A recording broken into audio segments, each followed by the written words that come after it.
time. It's our time, my friends.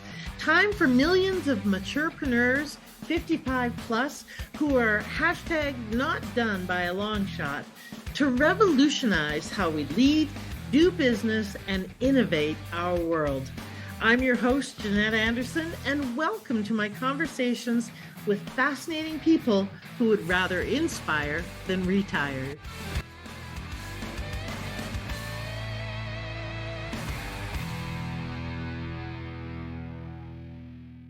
Hello, everyone, and welcome to this episode of the Maturepreneur podcast.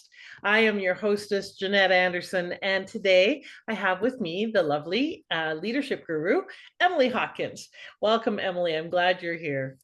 Oh, I'm so excited to be here. Thank you so much for having me, Janet. Great to have you. And those of you who may be wondering, because she's just a young'un, there are times where I bring you people who are experts in their field simply because A, we don't want to be ageist, and B, they have a lot of value to offer on subjects that I know are important to you. So today we're going to be talking about the experience edge, leveraging your experience for business growth. How to utilize decades of life and professional experience to gain a competitive edge in the marketplace. So perfect topic for us today. And so where are you calling in from, Emily? Where are you located? I am in Atlanta, Georgia.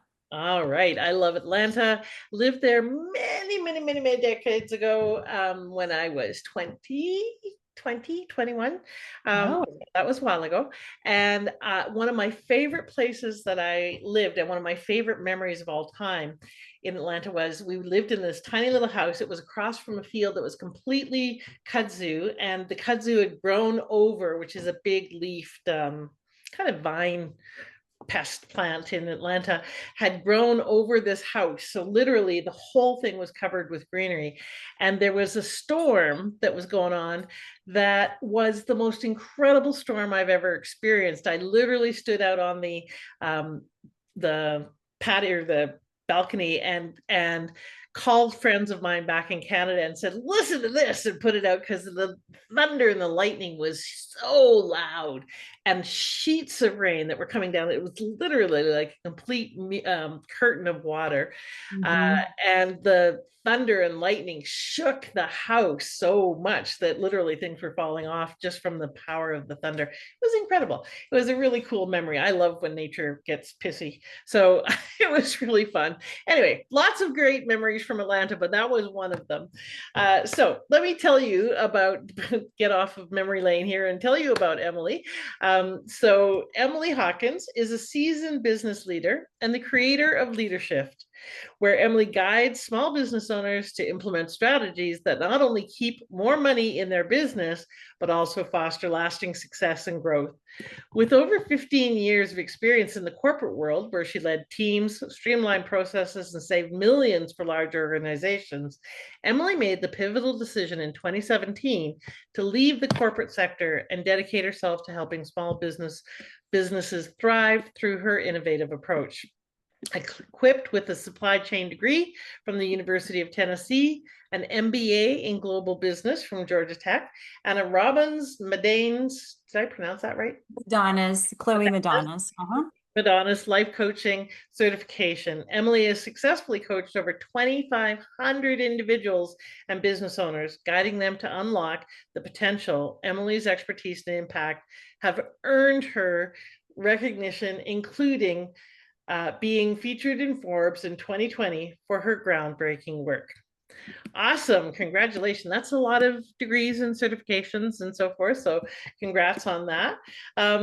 It's obviously you've been very committed to growing your expertise and your knowledge base so that you can really help people from that.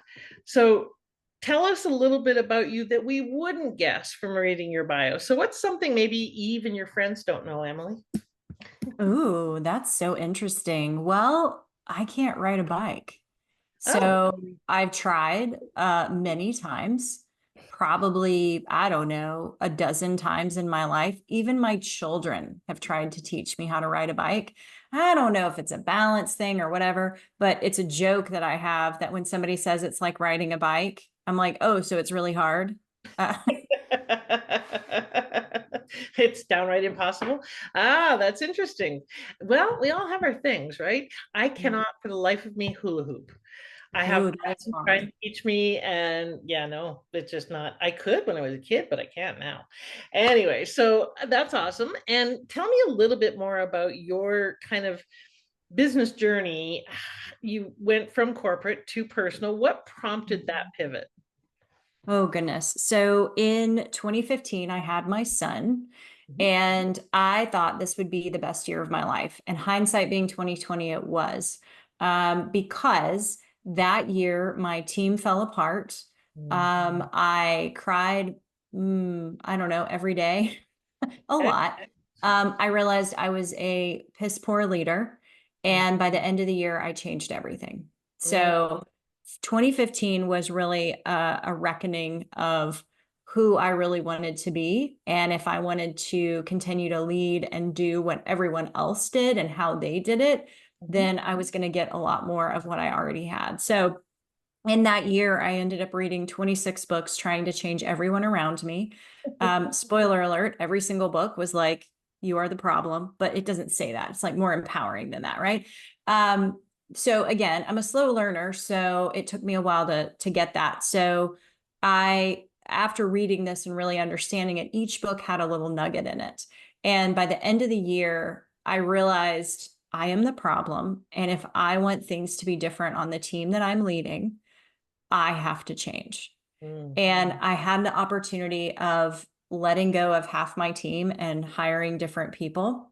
Mhm. And the way I did that process was really getting right with who do I really need on this team? Who would complement this team? And at the very beginning of 2016, I brought these people on, changed everything that we did and how we communicated. And within 90 days, we were the most productive team in the company. I started standing up supply chains in various countries in the world. And by June, I got bored because everything was working right. And the same amazing group of people that I had brought in and trained and loved and cared about because I was managing the way I wanted to, not the way I'd seen somebody else do it. They told me that I should be a life coach. And with 2 business degrees, I was like, that's not real. That's not a real thing. Uh, so enough people said it that I actually got the certifications.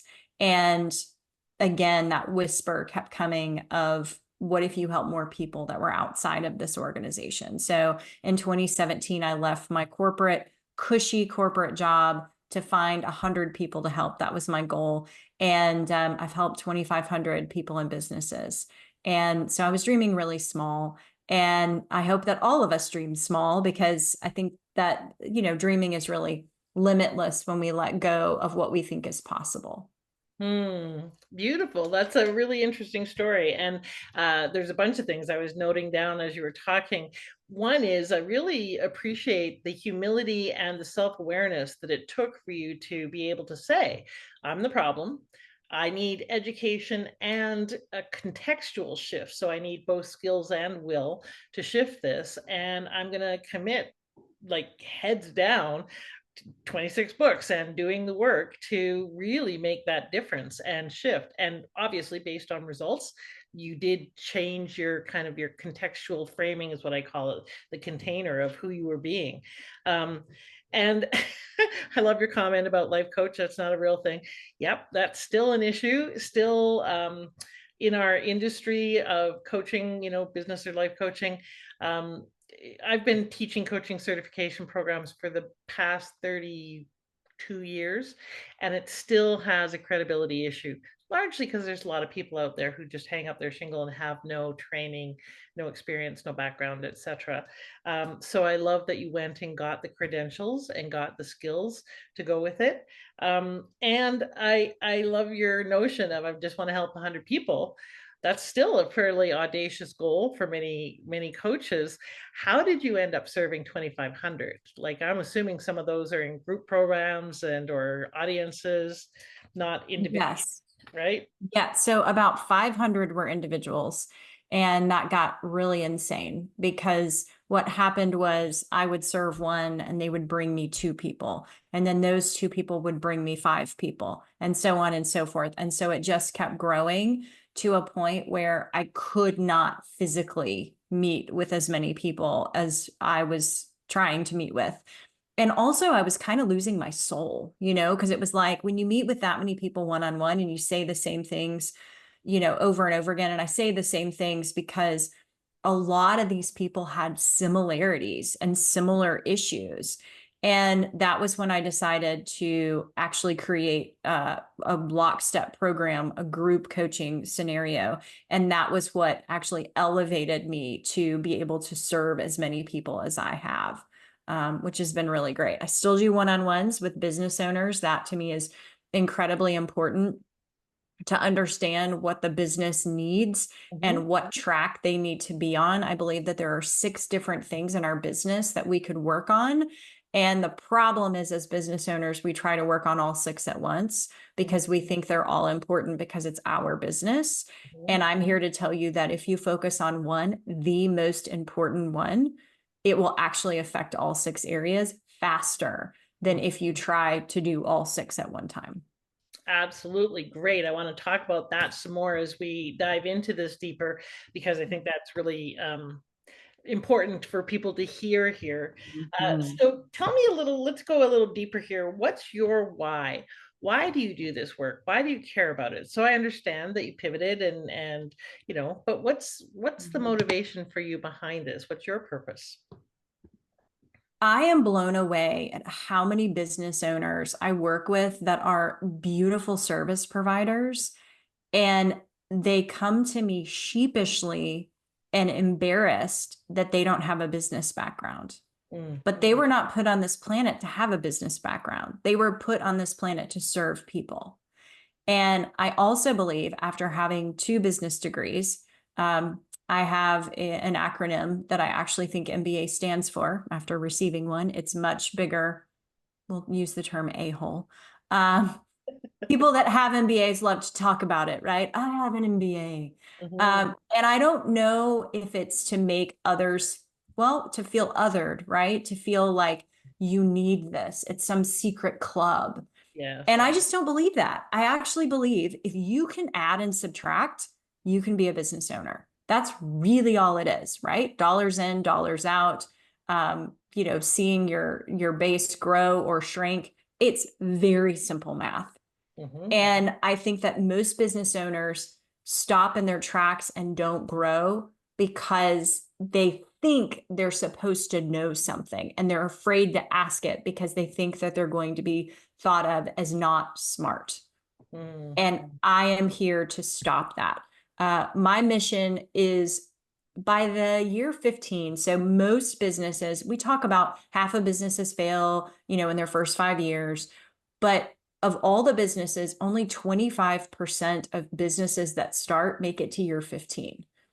And I believe that that is so sad and so wrong. And I truly believe it's because people are afraid to ask for help in these business context areas. They don't need help in service. They're amazing at serving people.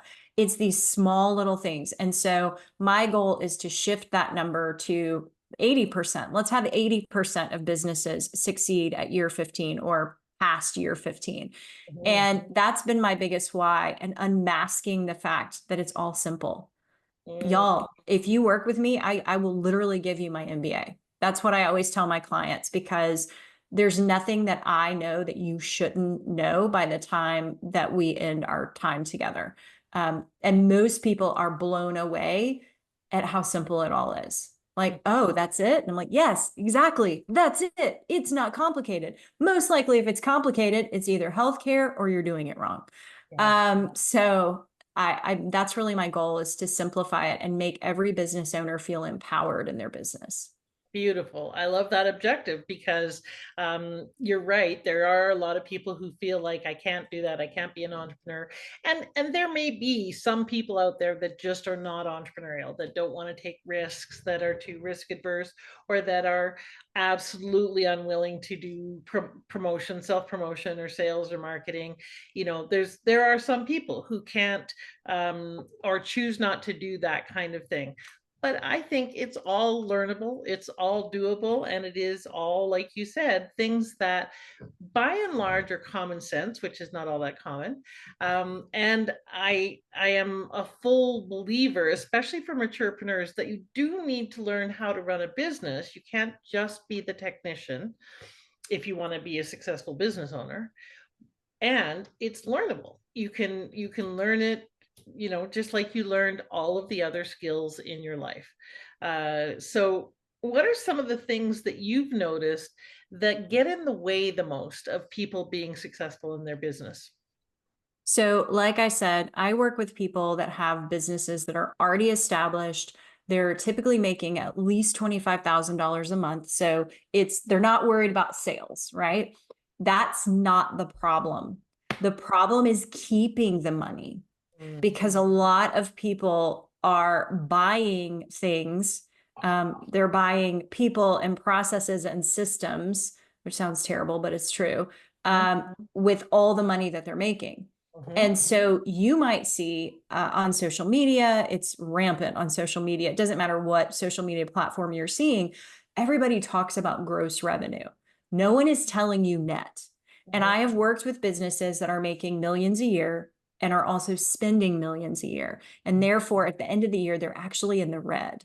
And that's where I actually call it death by 1,000 paper cuts, because well, we bought this system because it's supposed to be the best one. And then we tacked on this other thing. And then I realized it was a lot of work. So I hired 3 people, and they have all of these expenses, and they haven't stopped for a second to say, what do I actually need? Yes. And it's always less. It's always less than what they have. It might be that they don't need some of the systems they have. It might be that they just need a lower subscription of what they have. This happened with a client of mine where they were planning for the future and they wanted this amazing CRM, client retention management system, but they bought something that was about 4 times the size of what they needed.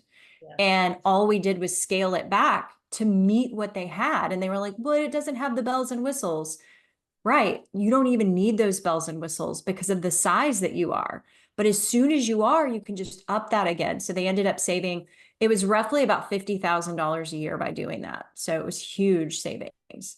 That's amazing. And yes, there's so many people that and I've been one of them, have an Infusionsoft subscription and don't use it, or have a whatever. It's like having a gym membership and not going to the gym. It's rampant. And you touched on one of my favorite / most vehement rants about the expertpreneur world, and the fact that there are so many gurus on the top of the mountain selling what I call leveraging solutions, or pieces of the profit plane, and the promise that you're going to take off in your profit plane and make millions in a weekend and so forth. And what they're selling does work at the top of the mountain when you have infrastructure and a list of 40,000 and systems and teams in place and cash flow. But it doesn't work for the majority of people they're selling it to, who are coming up the mountain, who don't have that. It's either the wrong solution at the wrong stage or the wrong solution for them. It's not the right leveraging strategy for them. And most of them don't have what I call their revenue runway in place. So there's no place for their profit plane to land and take off on. And they don't know what kind of profit plane they want to build anyways. Do you want a glider for a lifestyle business, or do you want a 747 because you're creating a movement, a global movement? So I get quite annoyed at our industry because I think we're taking more people out of entrepreneurship than we're putting in. If I hear another time, man, I wish I'd met you $50,000 ago, which is what you were alluding to. Lots of people spending lots of money on systems and processes and people that aren't right for the stage of business that they're at. So in many cases, like you said, they need to slow their roll to speed up their results. So I'm glad that we're on the same page around that, and that's a lot of what you help people with and doing. So in terms of practicalities about what do people need to be focusing on, let's talk about those 6 different things that people work on, and what's the one that they need to focus on.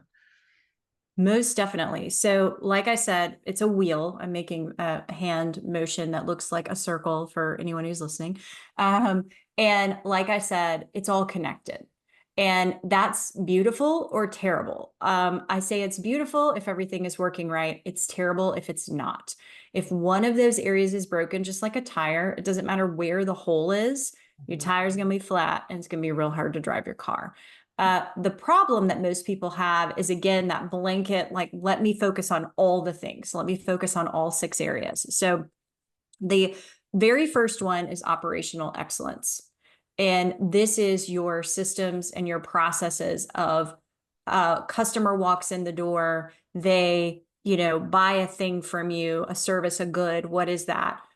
What emails do they get? Do you give them a receipt? It's the customer journey. Do you have this fleshed out? Do you know exactly how that person is loved and cared for by your people, by, again, those emails that they receive? Do they get any follow-up emails? Are there phone calls involved? What is that process? Documenting that process, sharing it with your team, and having all of that documented is crucial. And it's amazing how many business owners I talk to are like, it's all in my head. And I'm like, oh, if you get hit by a bus, then your family has no money because nothing is repeatable. And that's terrifying. My goal with every business is to either be franchisable or sellable. Yes, and yes. that means removing you as the bottleneck, because yes, as owners, we are the bottleneck. We are always the bottleneck. Yes, So yes. that operational excellence, which is boring to a lot of people, is crucially important if you want to do anything else, even if you're a party of one. So if you are a business owner, a solopreneur, you don't have anybody on your team, you haven't hired contractors, nothing. Step 1 for you is documenting everything that you do. You can do this a lot of different ways. You can just film yourself on Loom. You can, record a Zoom of you doing things. You can write it all out. You can make beautiful pictures in Canva. There's no wrong way to do it. But that is step 1. Without that, you really can't move forward. Yes, yes. There's one more piece to operational excellence, and it's knowing your data. And I just want you to know 2 pieces. That's it. I just want you to know 2. Sales coming in, money going out. That's it. You can get fancier as you get bigger, but honestly, that's the most important, because if there's more money going out than sales coming in, that's another problem that needs to be diagnosed. And again, it goes back to your customer journey. So the 2 feed off of each other. So operational excellence is step 1. I say step 1, it really does depend on where you are. But the next one is high performance team. So if you were to have all this in place, then you go and hire yourself a team. But how do you hire a team? Well, you've got to have great job descriptions, and you've got to know exactly what you're looking for in these people. And so inside my program, I actually build this out for people. We build out all of their job descriptions, all of their performance plans, all of these things. And it sounds intense. It's actually very easy to document. I use a lot of AI in my business. I'm a huge fan of AI, so that we can get down to the nitty gritty and not waste our time with just mountains of things that we need to do. From there, you've now laid out this beautiful plan, but how do you onboard? And so that's the third piece, is onboarding. And the reason onboarding is its own animal is because I think it's one of, if not but one of the most overlooked pieces. Most people are like, oh, I am going to hire Janet. She's a subject matter expert. I'm going to bring her in. She's just going to figure it out. She's just going to know. No, Janet uses different acronyms. Janet worked for 3 different businesses that run completely different than yours. She knows nothing about your specific needs. The client that comes in that asks for this every time, this system that you use that maybe is brand new, there are so many things we take for granted in our brains.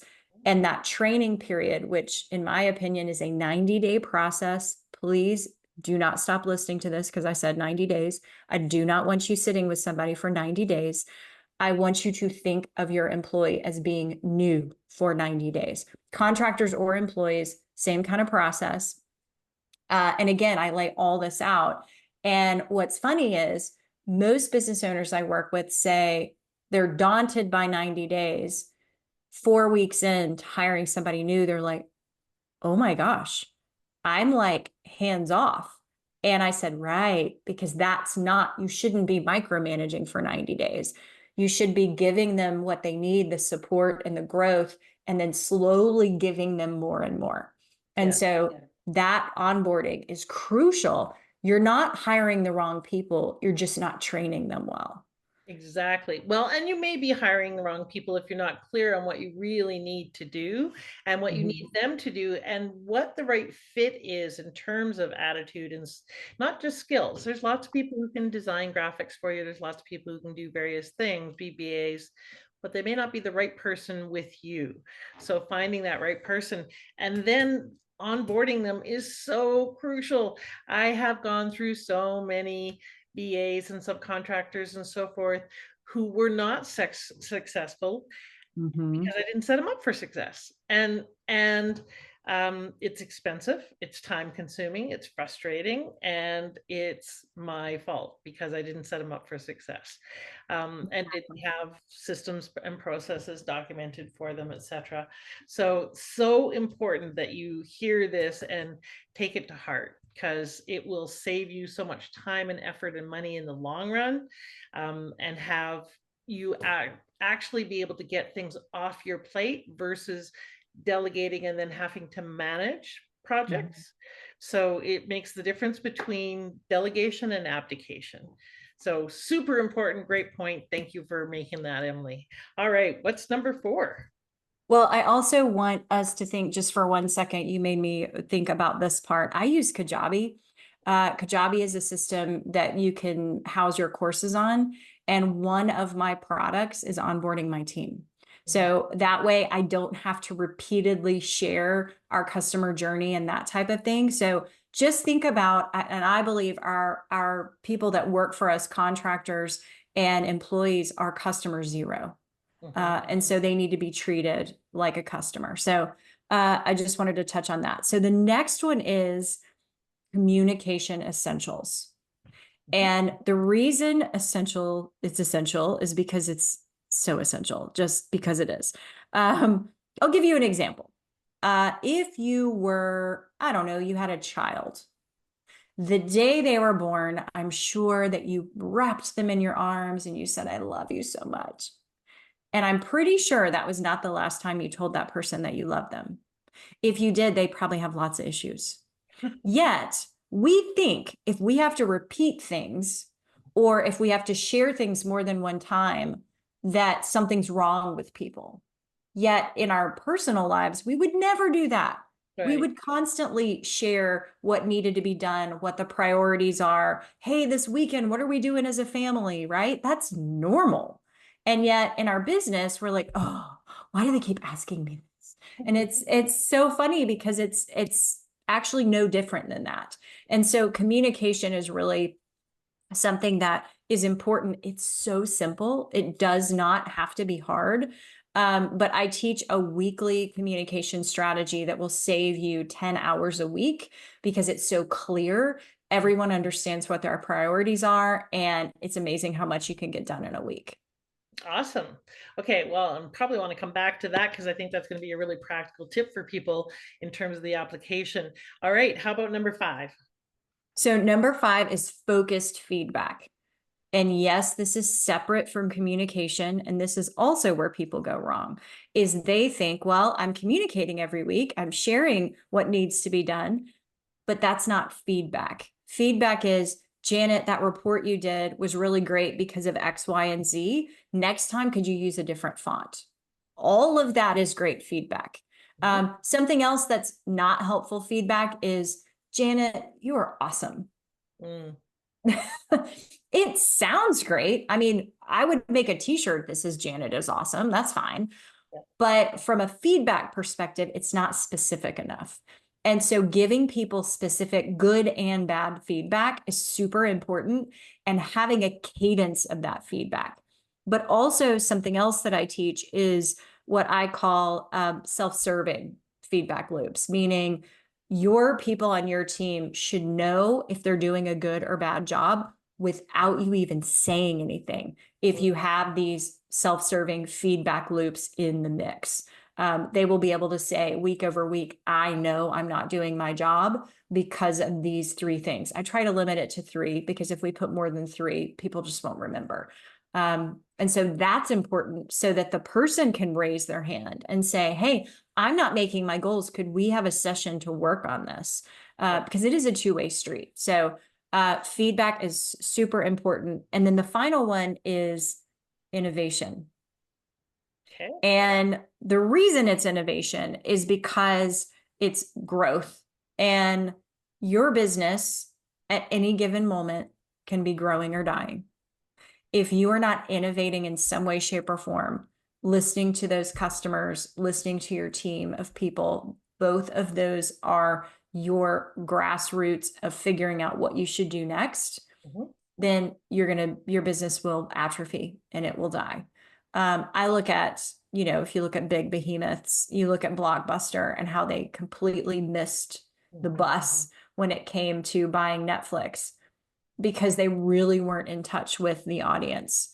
And if they had been, they would have gotten on board with that, even knowing it felt uncomfortable, it felt a little early, and it would have been a completely different story. And so all of us have that ability, and the smaller our organization is, the easier it is for us to innovate, the faster we can do it. And that's really exciting to me. I think we like to think that having a small team limits us, and I actually think it frees us in so many ways. Awesome. Okay, I want to dive deeper on some of these points, but before we do that, let's circle back to, because I can hear it in my head, so I'm sure it's going on in other people's heads. Where do things like sales, marketing, financials, etc., is that all in step 1 under operational excellence? Oh, that is so interesting. It's in all of it. It's in every step. So operational excellence, you need to understand what each of those arms of the business are doing in the customer journey. Because to me, a customer journey is front of the house and back of the house. I'm going to equate it to a restaurant, because that's the clearest that anybody could understand.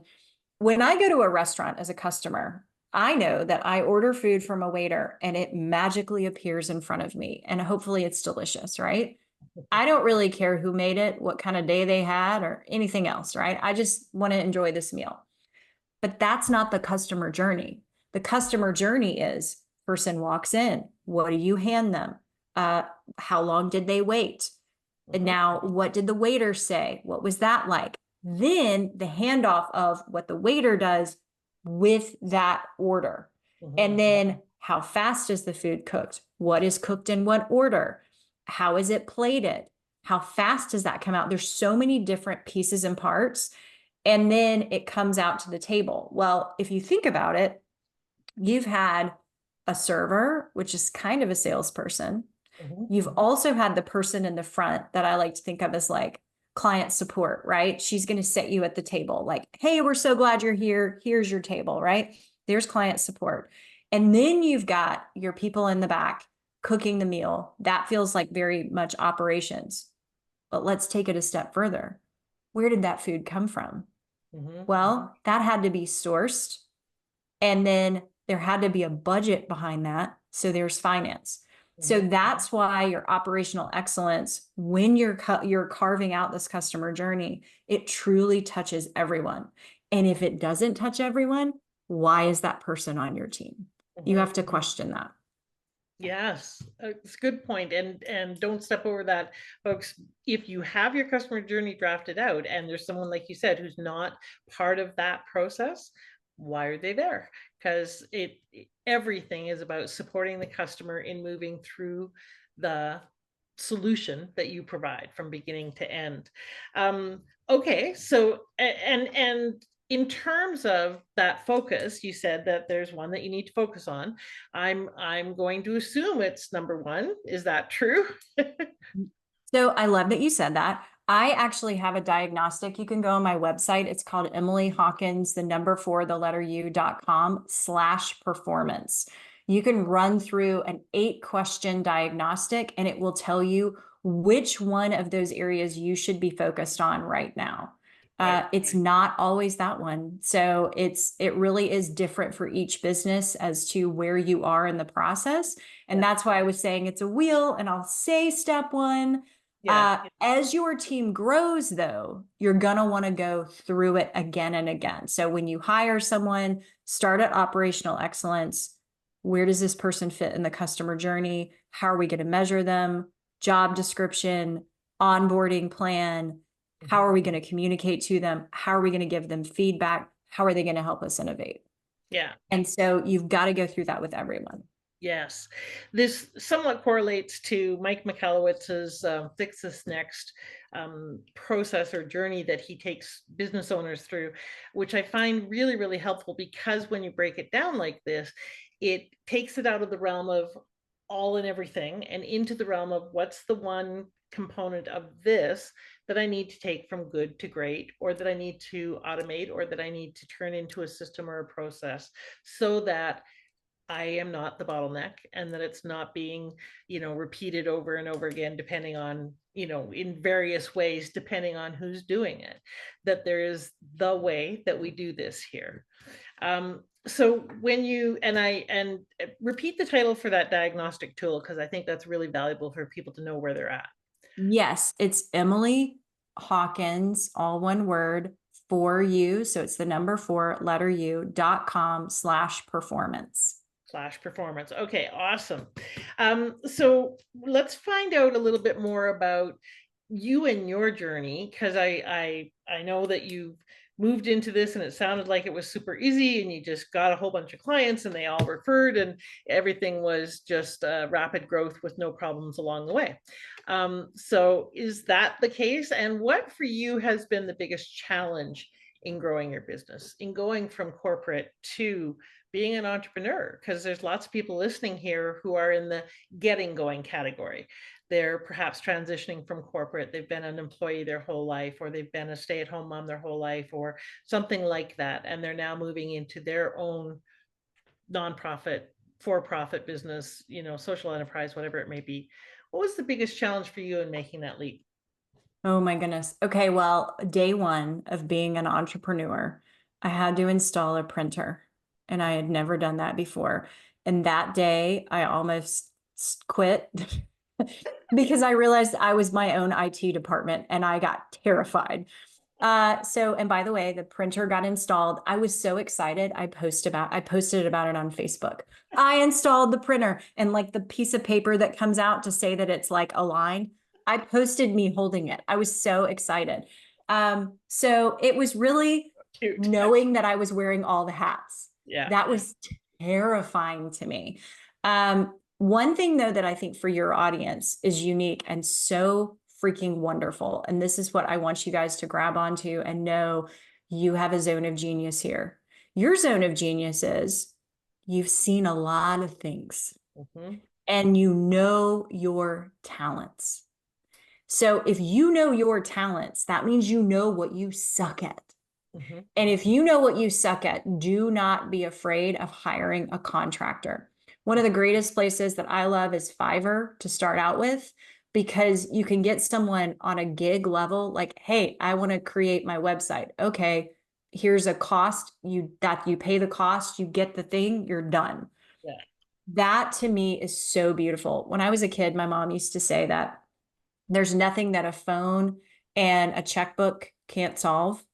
And while I do not want you throwing money at every single problem, I also think that as you progress in your career, you understand what you're good at, and you're able to see when other people can elevate you in a different way. So that was something I left the corporate world when I was around 35-ish, I guess. I was around that age, 36-ish. And I still thought I could do it all. And that about broke me. That about ended the business. Not once, but like probably 3 different times in the first couple of years when I was trying to figure everything out. And then managing that many clients and the happiness and the journey of that was really scary because I did it a little bit too late. Meaning I hired somebody probably 3 months later than I should have for customer success. And what happened in those 3 months was poor customer service. And I waited for it to be a problem before I hired. And just like I said, it takes about 90 days to get somebody onboarded thoroughly where you really can trust and let go. So it was really like a 6-month problem that I had caused by not hiring soon enough. So I would say not hiring soon enough was definitely it, and not pivoting soon enough. Because I think that when you see shifts in your business, get curious about those shifts and follow those shifts sooner. I think that's really key. So when you're talking about that shift, so are you talking about, for instance, the need to move from one-to-one to group processes sooner? Is that the kind of shift you're talking about, or something else? Well, that, and I had another program that I ran for years, and it was super, super successful. It was what got me in Forbes, all these wonderful things. And the whole goal of that program was to get people into LeaderSHIFT. And that was not what was happening. It was standalone and it was doing its own thing. And it was actually targeting people in the corporate world to leave their jobs. Because my thought was, people kept telling me, oh, I'll do your LeaderSHIFT program after I find a job that I really love because I hate where I work now. But that was never happening. Right. They would leave their job, they would get into the new job, and then they'd get busy in the new job, and then they would just never get back around to it. But what was interesting is that feature in Forbes and everything else actually got me into rooms with business owners. And those very business owners were the ones saying, why aren't you selling something where you're teaching how you run your business and all of these facets that you always, talk about, and you've helped us, so much. And I was like, I have it. And they said, you're selling it to the wrong people.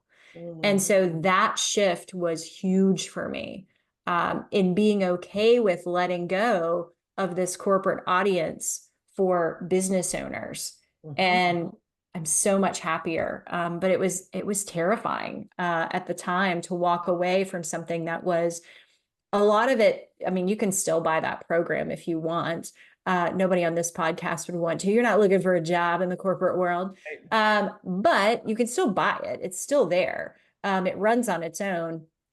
But letting that go and letting people know, support issues and things like that. Like I used to do one-on-ones. If people needed it, they could buy a one-on-one session. I don't do that anymore. So having that hard conversation with myself of, I'm drawing the line in the sand. This program is now ended. Everyone still has lifetime access. If it's a one-off question, sure, but I'm no longer actively selling this. That was hard. Yeah. And a lot of times we get kind of attached to what we think the business will look like, who we think our ideal audience or target market is, how we think we're going to deliver. And in my experience in 40 years working with entrepreneurs, almost never do they end up serving the people that they thought they were going to serve in the way that they thought they were going to serve it. So my advice is always don't spend a lot of time, money, or effort on creating your branding, your marketing, your website until you've sold your products and services a number of times, because then you're going to find out, are these my people? Is this the solution I want to actually continue to deliver? Then go build out your marketing infrastructure, because then you're going to actually know who you're talking to and what the problem is you solve for them. So that's a very common thing, is that people need to look at what is instead of what we want it to be. So again, that takes some humility and some willingness to be flexible and go, okay, nope, not that. So now what? So awesome. Let's talk a little bit about Maturepreneurs and how they can leverage their professional networks to open doors, to get going, to get new clients. How did you get going, and how did you leverage your network? Okay, so one of the things that I truly recommend to everyone that's listening to this, send an email or a LinkedIn message to 10 people that you've worked with in the past.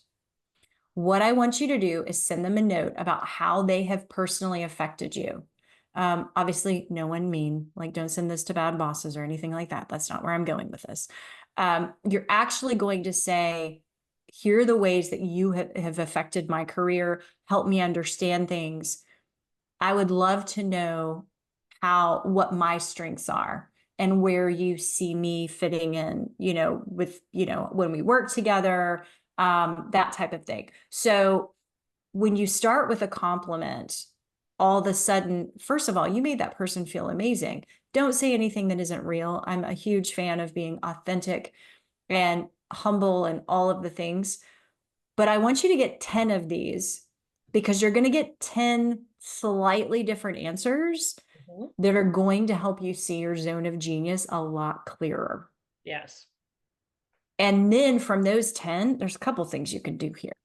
You can put these 10 answers in Chat GPT or something like that and say, what should I do with my life? I mean, there's a, way. Who knows if that will do anything, by the way. I'm not saying that's the only thing you should do, but that would be a little interesting experiment. But you can also ask those people, I'm looking to start serving, business owners, or name the area that you think I'm looking at doing. What would be a selling point that you would have, and just get just a little more information from them.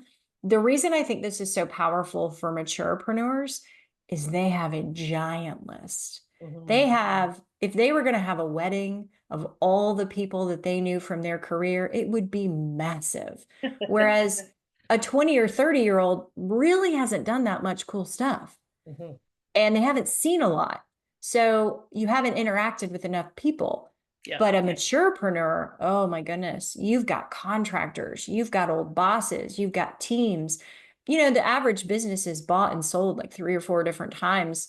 And so most of you have been a part of, these choppy waters in business. And those people will have, the people that you went through that with will have beautiful answers about what you have specifically done that help them, save them, and that kind of thing. So that to me is huge.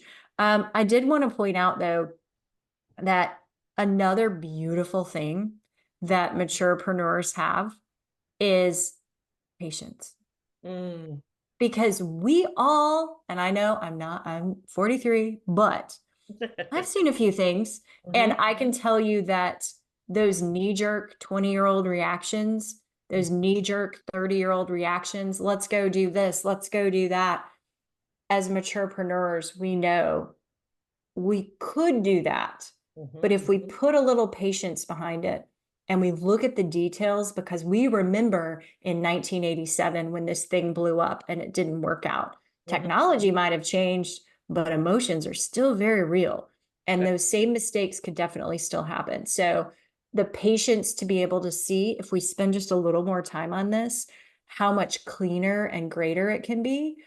Another beautiful thing is I believe that maturepreneurs are product people. And what I mean by product people is I mean that they care deeply. They have this knowledge base of whatever it is they're selling, that whoever touches it will be loved and cared for, and it will just be amazing. 20s and 30s, those people are selling vaporware usually. They're selling an idea. Hey, Janet, I can make you $10,000 tomorrow. In the next 20 days, I can blah, blah, blah. And then you buy the thing, and we've all done it because I've done it too. And there's nothing there. It's like 3 videos, you've bought nothing. There's no actual meat. Yeah. But somebody that's a product person, they're the person that has a set of skills, and they will love their people so much with this abundance, this tech stack that is their giant brain. And whatever they create will start to build. Just like I was talking about, I served 1 person, they brought me 2 people. That's going to happen to you if you're a product person. If you care deeply about the people that you serve, that's exactly what will happen. You will not be a fly by night. So I feel like that's a huge benefit that we don't think about. Now, where Janet comes in is Janet will help you launch the thing, because launching it is important. You can't make money if you don't launch it. So getting that done is important. Well, absolutely. And I think the piece that you're talking about in terms of patience and context, I would call it context. We have a frame of reference that is larger than people who are younger. Now, that's both good and bad, because there are people who can get really stuck in the, well, back in 1982, we tried that and it didn't work. And that's taking the past and throwing it on the future, which doesn't typically serve. But there's a difference between that and having a contextual understanding, a bigger picture perspective on where things can work, or what might, accelerate our progress here. And I think that one of the things that many people don't think about when it comes to innovation is that younger people, millennials, Gen Y, Gen Z more so, bring a blank slate to innovation. They don't know what they don't know. They're willing to start with a blank slate. We bring a contextual framework to innovation. And when those two go together, they can be very powerful, because one without the other is not as strong. And so one of the things that, as a maturepreneur, I want you to really focus on marketing and owning and valuing is that contextual framework that you bring. As long as you're not stuck in the past, you're just owning the experience and expertise that the past has afforded you. That's, I think, a really great asset that we have, that we bring to the table. That and patience, because we have, and a different work ethic, which is often very valued. And what another thing that a lot of people don't know is that typically there's a happiness issue. We are happiest when we're very young and when we're older. In between 30 to 55, we are the most stressed and unhappy in our life, and because we have all of these obligations and so forth. So older people bring more happiness to the workplace, whether it's their own business or employment, and make cultures better. So if you're listening to this and you are an employer, hire older people. They are happier, and they will be more beneficial to the people that are working with them. On that note, let's talk about resilience and adaptability, because that's one of the things that you also think that they really contribute in terms of business challenges. Because as you've mentioned, we need to pivot. We need to be able to adapt. So how has that played out for you, or how have you developed your resilience and adaptability? Well, I will tell you that if you're not failing, you're probably doing it wrong. And as an entrepreneur, if you're not failing like once a week, you're doing it wrong. So I think that the more that happens, the more data, the more story, the more information you have to actually make a better decision. And if everything just works, you're probably missing something. I know that sounds bizarre. Nothing I've ever done has worked out of the box. Right. Even when I was sharing with you that people were recommending me, that was still, I was learning as I was getting those people in, because all of those people were slightly different. And I'm like, oh, well, I figured this out, but I don't know what this person needs. And I don't know what this person needs. But it was just doing a lot of failing forward. And I think as an entrepreneur, you get a beautiful ability to do that. And as a maturepreneur, well, you've already done that. If you've raised kids, I don't care if you did it well or not. None of us do it well. We don't know what we're doing. Anybody that writes a parenting book, bravo. I have no idea how you could do that. We're all screwing everything up. It's fine. Yeah. But that's part of the human experience. Yes. And so watching it, and I don't know about you, but every time there's been some sort of failure, it's not necessarily the failure that I remember. It's the people that supported me through that. Yes. Yes.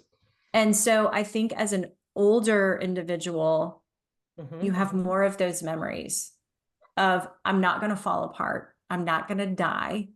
I'm not going to end up in a van down by the river. Yes. Because I remember these people and these experiences. And I also believe the resourcefulness is just so much clearer than it is when you're younger. Yes. And we don't stay stuck in our shit for as long, at least not if we've done the work, right? And that's very helpful, very beneficial, because even now I still have what I call shame shit storms, where there's some version of not enough that comes up, and I go get support faster, and I recognize that it's just a story I'm making up faster, and I move to making or telling better stories faster.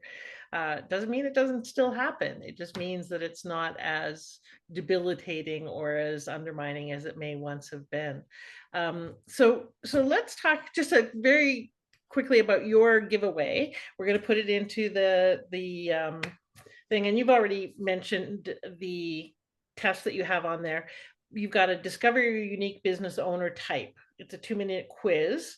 Is that the one you were talking about before that tells you what section to look at, or is this different? This is different. So same, but different. If you ever go overseas, in certain countries, they have these big markets and they're all selling similar things, but they want you to buy it from them. So they'll shout same, but different.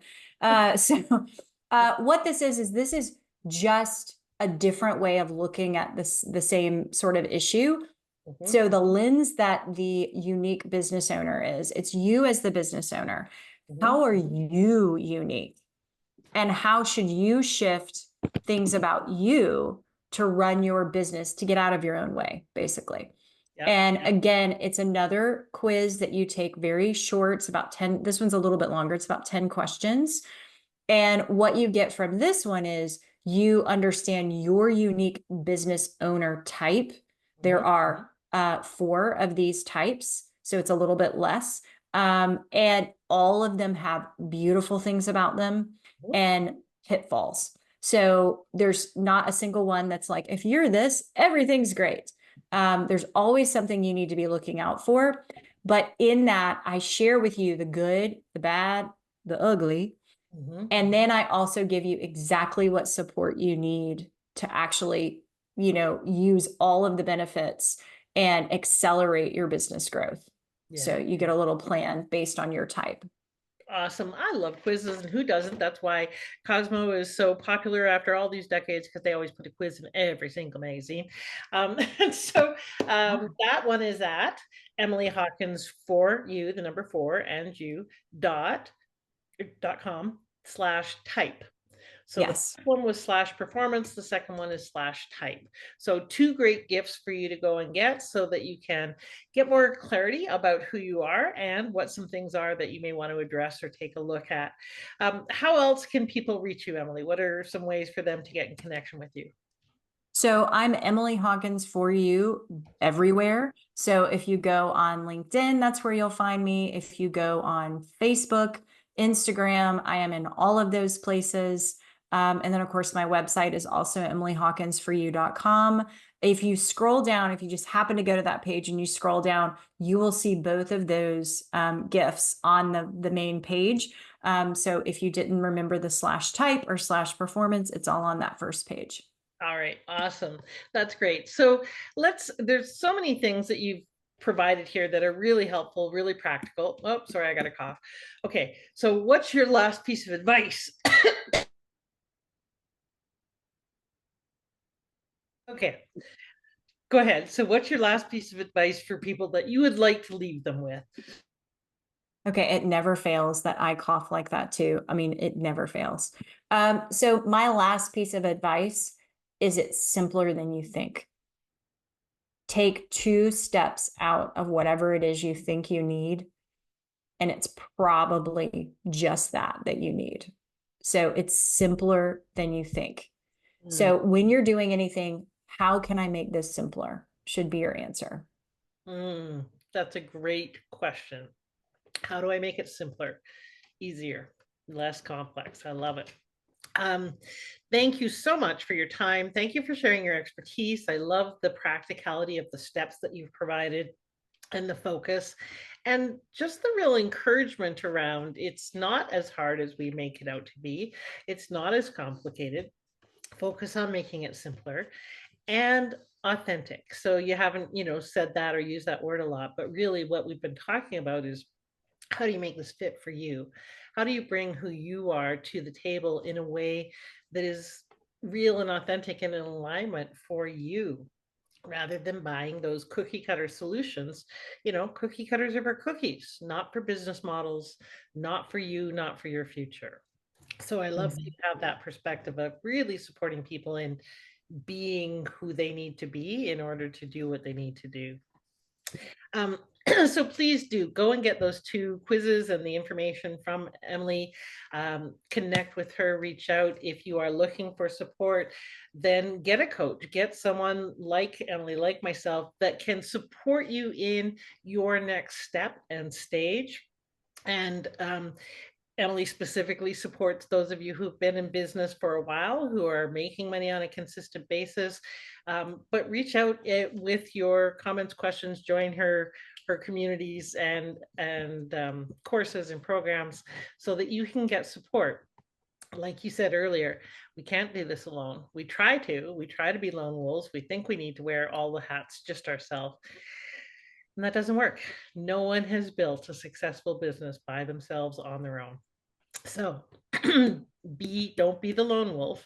Be the really, really, really smart person that you are, and call in lots of support. Thank you so much for being here, Emily. Appreciate you. And those of you who, by the way, are looking for a supportive community, please reach out and check out maturepreneur.world. That is, the network is on there and the conference that we have coming up. But the network is a low-cost membership community for you to be part of, to get support, to get networking and masterminding and coaching and expert speakers. So I can't wait to have you join our community, get support, be seen, be heard, be visible, and financially abundant, because that's and valued. That's our purpose for the Maturepreneur world, is to support you in being visible, financially abundant, and valued. Okay, now I've talked a lot. I really want to throw it back to you so you get the last word, Emily. What's the last thing you'd like to leave everybody with? Well, I just hope that wherever you are, that you realize that you're more capable than you think. And I'm excited for you to get the amazing coaching that you deserve from either Janet, myself, or anyone else that really feels right for you. Because as Janet said, we can't do this alone. Beautiful. I leave it on that very profound and valuable note. Thank you for being here, Emily. I appreciate you and your time. And thank you, ladies and gentlemen, for listening. Please forward this, subscribe, and listen not only to what she said, but take action on all the advice here. There was a tremendous amount of real depth of expertise. So put it in your calendar, take action, and be successful as a result. Thanks so much for being here, everybody. Bye for now.